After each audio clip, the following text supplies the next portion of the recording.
Welcome for Phiending for More. I'm Serafina Rocha, and I'm with Team Phiend, at least 2/3 of it. Giovanna is out in Miami, shaking it up like a little... She's going crazy. Mamacita. She is. Her stories crack me up. She's all like... I was like, whoa. I loved that video of her dancing in the club. I'm like, yes, She's having a good time. She is living her best life, I swear.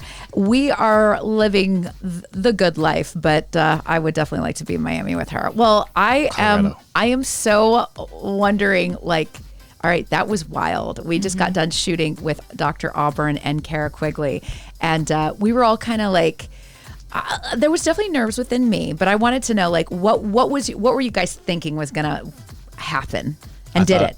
I thought it was going to be the first heated conversation on the Seraphine podcast, because I was honestly thinking we needed that. Yeah. We need to have some kind of controversy in this podcast room, just like where people disagree.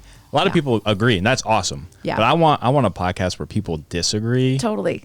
But not disrespectfully. Totally. Right. We got a lot of lovers here. Yeah. The fighters in us are like, and I do think we're a little, everything doesn't sound right. Like little things like gun shy. I'm like, fuck, I don't want to use the word gun shy now. But I'm gun shy about like having arguments right now.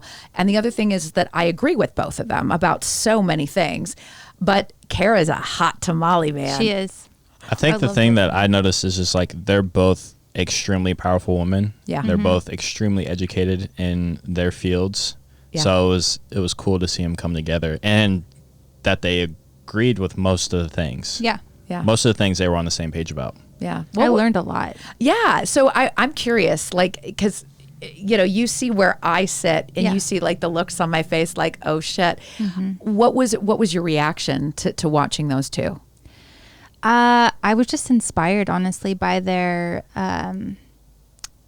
passion, and they really want to change the world, and they really want to make a difference. And it lit a fire within inside me. It's like I aspire to be someone like that, because I'm a little more timid. Like I'm pretty like low key, but to hear someone so passionate about something, honestly, it was inspiring, and I loved hearing their perspectives and learning from them. They're a wealth of knowledge, each one of them, and so poised. Like Dr. Auburn, she said she's very impactful with what she says, but she's super like. Isn't it interesting? Because stereotypes of women, usually black women are like, oh, they're either over the top, or they're yelling, or they're screaming, they're emotional. And a lot of times they're forced in this box of like, well, get it under control. And with white women, usually white women are, we're like, don't want to say anything, just going to keep our hands together and be politically correct. And Cara's like, fuck that shit. Yes. I mean, like, which I love. She's loud. We need more. Totally. More people when you're educated and loud versus just being loud and reckless. Yes. An ignorant asshole. And then I love that the juxtaposition of usually like this angry black woman is this like refined queen, which is Auburn. And for me, sitting across from them, I'm always put in a position of, I'm always in awe. I'm always learning. But I am always low-key intimidated. And I think it's because I've learned so much from both of them through friendship this last year. Their brains alone, they've been so generous of like having conversations with me and allowing me to kind of try out my deer legs in the world of social activism or with Cara. I mean, when she talks about religion, I mean, this woman has studied every frickin' religion on the planet. I mean, she was almost a priest. I mean, I tell her, I'm like, oh my God. I'm like, you could have ran a church with your knowledge. And she blows my mind. So since we have gotten the CNN nod of Joe Biden as president-elect, what ran through your minds as the generation that you're in? Because you're in the 20s. I know my generation was literally like having heart attacks and like turning the TV off. What was the conversation with you and your husband, with you and your friends? I got nervous. Okay, so Tuesday, it's it kind of like the states that they predicted for each candidate. They were predicted correctly. And then we went to bed Tuesday night, and then I woke up at like 2 a.m. and I saw that you probably figure out who I wanted to win by this, but I saw that Donald Trump was like ahead, and I freaked out. Yeah. I was like, oh my gosh, my husband woke up and I was like, no, this can't be true, because he was ahead in like electoral votes from Google. And so then he went downstairs and he was watching CNN at like 2 a.m. and then Biden had won Wisconsin. So it was like a breath of fresh air. And I just had this like newfound hope. Mm-hmm. And then watching it, and then from that point, from when he won Wisconsin, or when the projected his win, it just was kind of like it was like the Biden fest. I don't know. I was super excited about it. We could not take our eyes off the TV. Yeah. It's exciting. I think the thing I noticed a lot with kids in our generation and the generation below us is that they really didn't want to vote for either of the candidates, but they also were voting for Biden just to get Trump out. Exactly. Versus picking versus having a candidate you actually want. Yeah. They're voting for, rights of black people and rights of, women, and just everything that, Trump stood for. Mm-hmm. They were voting against that. So I don't necessarily think of course Biden's wasn't everyone's first choice, but it's the first choice to get us on the route where people want America to be. It was interesting because I got that feeling when you and Gracie came over to our place, because I was so excited to watch Biden and take his acceptance as the president-elect, and I was so ready for it. And I don't know what I was hoping for the words to come out of his mouth. And maybe it was because I was so emotional from the week of the ups and downs, but I didn't have that same feeling that I had when Obama came into office and the words that came out. And again, we're looking at basically someone who looks like my white grandpa Earl. Yeah. I don't have a grandpa Earl, but that's the thing, is I feel like I voted for my grandfather, who I like. He's a grandfather I like, but I felt like it fell a little short in the speech. And Kamala introduced him, and I when she came up, I'm watching all these women, and it felt so wonderful. And then he came in, and then it kind of like plateaued a bit. And it's not, I don't even know what words could come out of your mouth after that kind of battle. Yeah. I mean, that man is in his 80s. He has been a frickin' trooper, and man, Donald Trump, to his face, has just said awful things about his dead son, let alone his credibility as a human being, insulting him left and right. His whole campaign has just been, I think, just drudging through. Yeah. So to me, to finally be like, yes, and then had actually not, like, there's no conceding, there's no nothing. It's like, I would be a little bit like, okay, people, we did it. Yep. Yeah. So I'm hoping he gets some momentum. Yes, and they say, and this is true, he's no Obama with speaking. Like, he's not going to tug at your heartstrings or like really get to your soul from his speeches, but he does okay.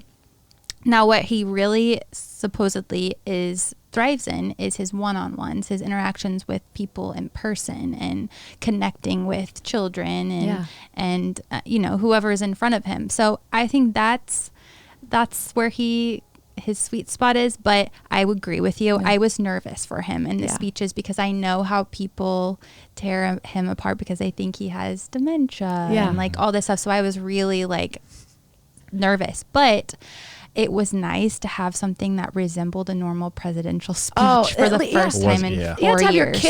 Have your kid go, oh, that's the president. I want to be just like him when I grow up. Can you imagine your little kid being like, gosh, I want to be the next Donald Trump? I'd be like, oh my God, that's the devil child. Smother your baby. Exactly. I felt a little bit more like I felt like he was a better representation for the U.S. and the world. And it just was better. I was weird. And like, it really made sense to me when Cara and Dr. Auburn were talking about like, is that really all we need now, is to just be okay? They're likable. Like, is that really the standards we're holding it to? And right now, to just kind of, get them out of office, I think that's what we were just trying to get accomplished. Now, if I were going to ask either one of you now, if you could think about the traits, if you could just insert them, give them a shot. If you could give Biden a shot of something that would make you a believer. Youth. I love it. Give him at least like 6 years of life left. Yeah. I'm worried. I'm like, dude's not gonna make it. Yeah. Well, I really totally agreed with the ladies before too, as I don't think he's planning on running for a second term. No. I think that he just is priming Kamala, or my hope is that 2024 is Michelle Obama, Kamala Harris. Mm-hmm. That'd be amazing. I would love nothing more than to have the first female president be a black woman and have two, president and vice president. And how cool to show a first lady be the first woman. Exactly. I mean, like the first woman president. Chills. I mean, it's like first lady, first woman president. I mean, I don't know. I'm so happy, but I also feel like everything feels a little anticlimactic. Like right now, I mean, when I saw that, I think it's great that we are taking COVID more seriously. But when I saw that, like, now our gatherings are smaller again, and that we're closing our businesses at like 9 and 10 o'clock, Chelsey, you just recovered from COVID. Like, what are your thoughts? I mean, obviously, we should have done a better job handling it, but what are your thoughts going into the next couple months, having had it yourself? To be honest with you, I knew COVID was serious, but I felt almost like I wasn't going to get it, or like I didn't protect myself or others around me enough. I wore my mask, but I like didn't, other than that, like I lived my normal life. And then getting it, I was like, okay, I could totally see why this would be super dangerous for someone that's immune compromised, older people. It's even, I'm active. I work out every day, and we would go on a neighborhood walk, and we would get winded. So just stuff like that. And, we're good now, but I personally think that this is necessary. We do need to get more serious about, how to contain this virus, because otherwise, like, the trend is alarming. It's really scary to see like where we could be in March, a year later from the first shutdown. So, to look at a country, Australia, who hasn't had a single COVID test positive since like May or June. Wow. They have it under control, and they believed in science. Okay, so like people were saying that COVID was just going to fall off the radar after the election. It's not. It's getting worse. So I think that this is the first step in protecting our people. So I'm happy that they're gonna start taking it more seriously again. Well, I agree. I think if we would have taken it more seriously the first time, we wouldn't have to be doing this right now. Exactly. Yeah. What are your thoughts on it? I had a question for Chelsey real quick. Yes. Now that you've had it, does that make you scared of it or respect it? Respect it. Well, kind of scared of it too, because not for myself, but for other people. Because, my parents, they're not like, they're not really old, but they're not super young either. And I'm like, my dad, so I think I might have contracted it from my husband's personal trainer. Texted us on a Sunday morning and was like, I just got tested positive for COVID because I had a client that tested positive. My dad goes to the same personal trainer. So all three of us, actually four, my mom too, got tested on that Sunday. And I didn't know this, but my dad told me the other night, he was like, I was kind of freaking out. I was like, okay, what am I going to do if I'm positive? Like, is this going to affect my, you just don't know. So hearing that from him and hearing that he was actually scared, I was like, whoa, I have to do my part to protect other people. So what steps now are you going to take that you didn't take before you had COVID? I don't really go out as much. I don't go out at all, like at night to like clubs, bars, or anything. I don't do that anyways. But like wearing my mask always, hand sanitizing, not touching my face, not like, I don't know, just all the things that they say, and then also trying to stay home as much as possible. Yeah, I felt it today. I felt the responsibility to Cara. Yeah. And I felt it to Auburn. You know, it's funny. I remember when Calvin and Peregrine came in and they did their whole interview with Mass, and I really admire them for doing it because they were filming that fashion film with everybody. And, you know, I take for granted that, you know, I shoot this in my home, and I always take people by their word. But then I started to think about you, and I thought about you, and and Giovanna, and you know, you start to think about your family. I mean, you're my family. And then it's like, then my family go in, then my immediate family, my dad is, he's a sick man right now. Yeah. And for us, it's like, how do we actually know when we have it? Totally. Because like, for myself, we go out almost every weekend. Yeah.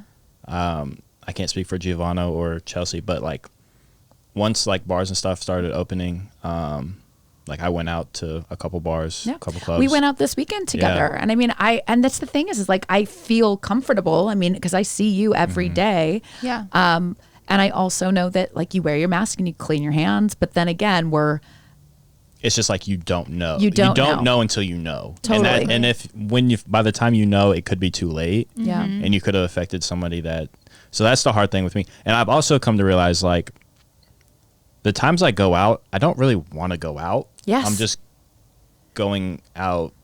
I don't know why.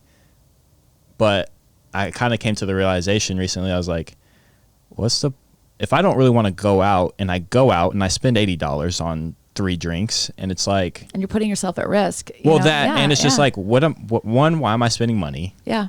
On doing something I don't want to do? Yeah. Really. 2, I'd rather just stay at home and be around people I enjoy. Yeah. And 3, like, be around the people you enjoy, and so you've reduced the risk of you contracting COVID or spreading it to someone else or whatever. Yeah. It's a tough one. I mean, and I'll be honest with you, I felt it again this weekend with my husband. I guess we went up the weekend before, but this weekend we went to Vail, and I mean, there was no one in Vail, nobody. Really? I mean, the hotel was almost deserted, and they actually have on the app, like as soon as you get within Colorado state boundaries, there's like a thing that comes up, and they said, will you subscribe to alerts for COVID cases around here so that you know? And I was like, okay, interesting. So anyway, we went out and about, and Colorado definitely made a shift. Like I could tell with the restaurants, there was even greater distance between the tables.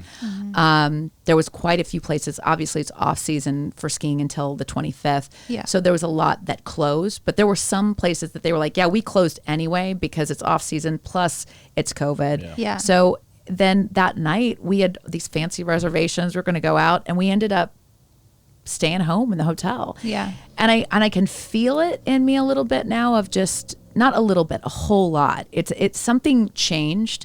I think, especially like, I mean, not to be dramatic, but when I heard you got sick, I was like, oh boy, because there was a part of me that was like, fuck, could it have been here? Could it have been us? Yeah. You know, and now it's going into the holidays. It's thinking about like Aaron's going to see his mom. I'm going to see my parents. It's our responsibility now to be just smart about it. Yeah. So, yeah. I think especially it's really important because the holidays are coming up. Like my grandparents are doing their own thing this year. It's going to be a totally weird year, but I think it would be so wise for people to get their COVID test before they see their families because that just protects everyone. And if you're going to see your families, your mind will be at ease. Totally. And just start limiting contact, quarantine as much as you can. Yeah. For people who don't know, Chelsey, what are the steps for getting tested for COVID that you took?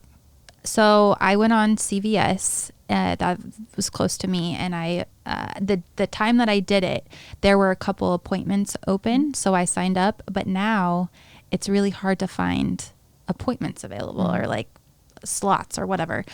So then you go and you pull into the drive-thru for the pharmacy, and they give you your stuff, your like little packet, and you use the Q-tip, and they tell you how to insert it. It's not you did self.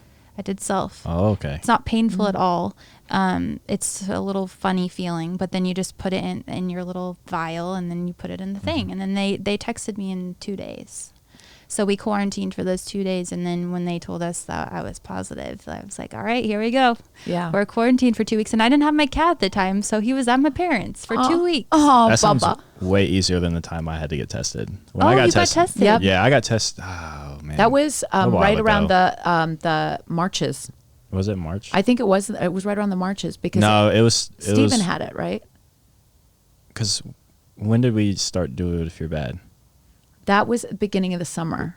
Yeah, so it was around that time. Yeah. It was in that time.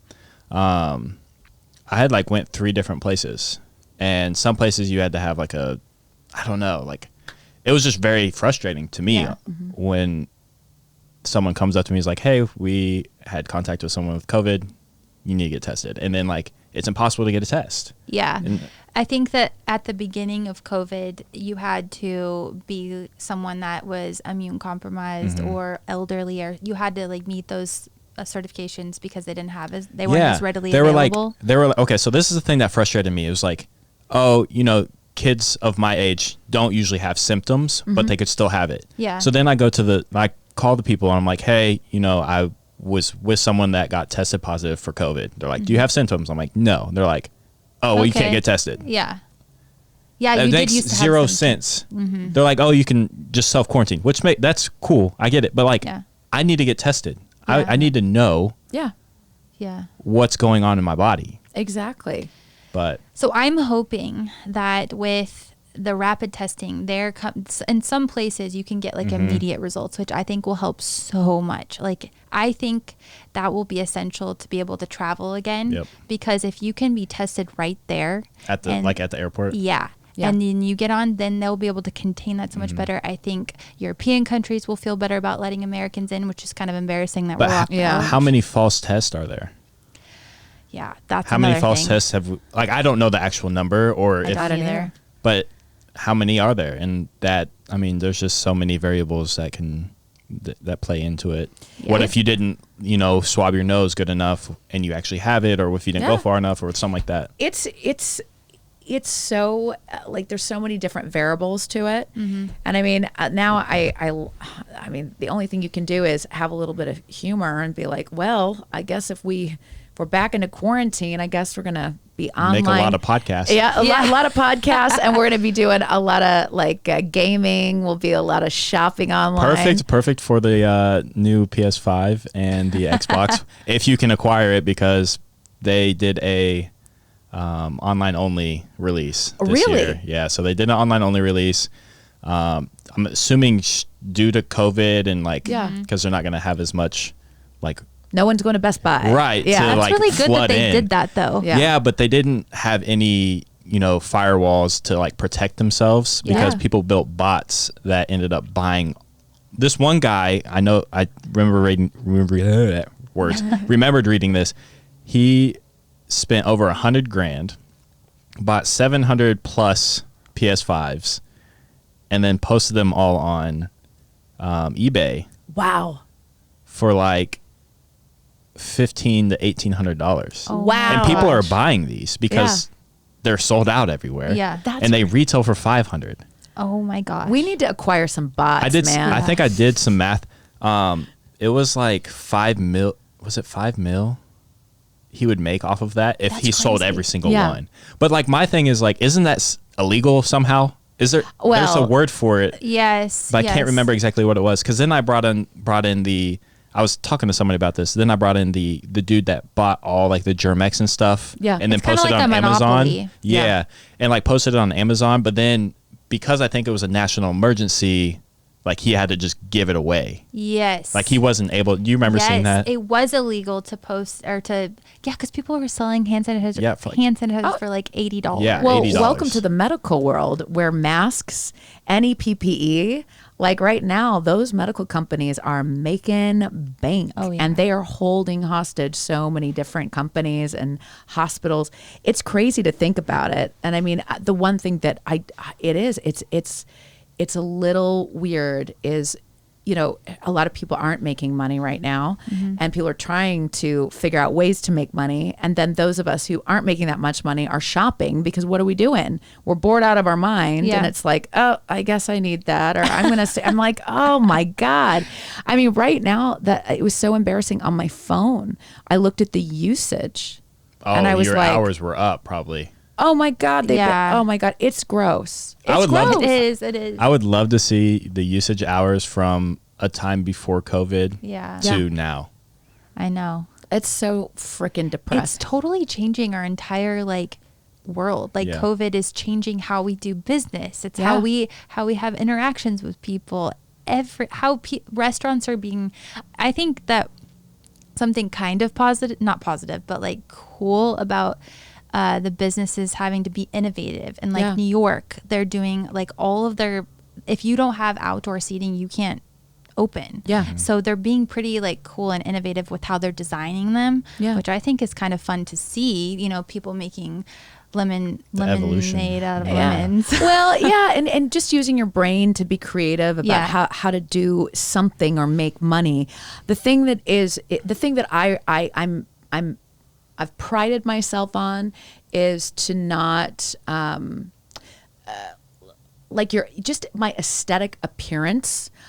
There's so many people where I've been like, okay, you're really taking advantage of the fact that with the quarantine. Oh yeah, quarantine. Oh yeah, it's crazy. And I'm like, I still have got to wash the hair, put the shoes on, whatever. But yes, when I was stuck at home, I would do my makeup every day, my hair. I would put on clothes. I'm like, otherwise I feel just down. Totally. Doesn't lift me up at all. We got to keep the spirits alive. We're going to keep doing it. I love Phiending for more, just to chat more, to talk, and just to connect. And if we go into the quarantine bubble, man, you guys are going to be my ride or dies. We're going to be like the Jetsons in our little bubbles, okay, going to work, going home, going to work, going home. I love you guys. Thank you so much. It was great to have Cara and Auburn on the podcast. Such a good one. Definitely click subscribe, all that good stuff. And from Team Phiend, we'll see you later. Bye. Bye.